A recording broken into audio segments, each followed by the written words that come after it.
Good morning. 1 year ago, almost exactly, the Chinese government announced an export ban on tungsten for any buyer who will use their tungsten to build weapons. That was an immediate problem for the Pentagon and for defense contractors who needed to build advanced munitions as well as regular explosives and armored vehicles. This is what happened in global tungsten markets since. Across the board, prices for the tungsten concentrates and compounds tripled in 2025. This one goes back 3 years. In 2026, it's more the same. Prices in Europe and in China are at all-time highs and will go higher.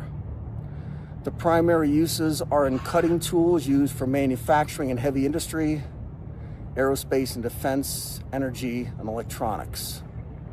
China's exports of tungsten are down 40%, and the rest of the world cannot make up for that loss of supply from China, who produces 67,000 tons a year compared to just a few thousand tons from everywhere else. A major issue for the Pentagon and for civilian users of tungsten is that the metal is in high demand here by China's factories. Notice here that the spot price of tungsten in Chinese markets is even higher than in Europe. That won't last for long. The Rotterdam price will go up faster than in China, but it shows the same challenges we're seeing in other metals markets, in that tungsten suppliers, in this case, cannot respond to these higher prices by increasing output, the way crude oil producers do, for example. The problem is here to stay, in other words, and this feature from the Critical Minerals Institute is terrific. It's about a 10-minute read.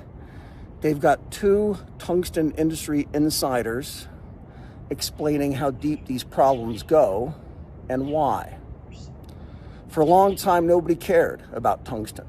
Militaries who used tungsten had some domestic production of it, and there weren't a lot of hot wars going on that burned up stockpiles.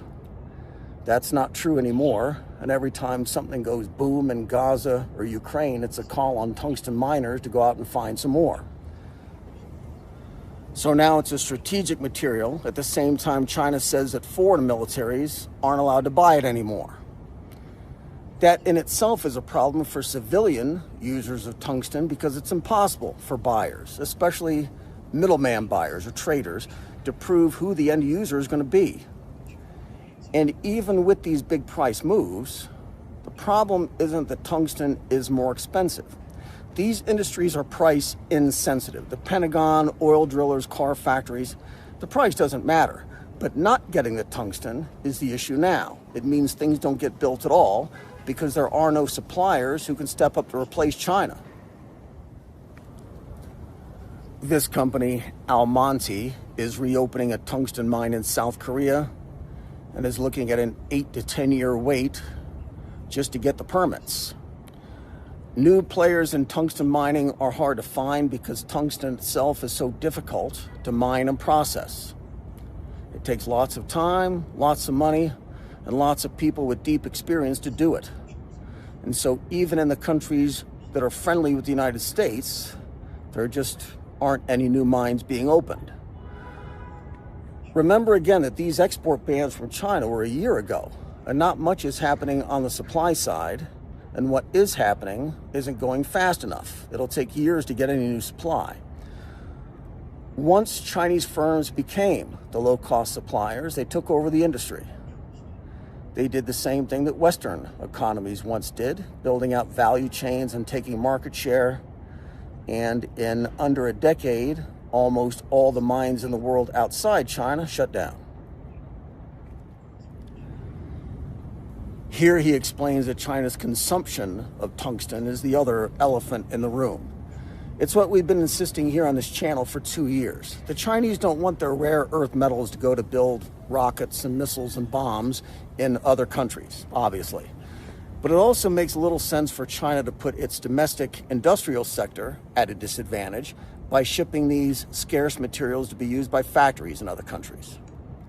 China consumes half of all the tungsten produced in the world. So as much as the rest of the world combined. Chinese demand for tungsten is 4 times that of the United States. So you could say that China is more motivated then to find new sources for tungsten than the rest of the world combined, and much more motivated to keep the tungsten that they do have for themselves. This is the Shiziguan floating bridge in Hubei. Be good.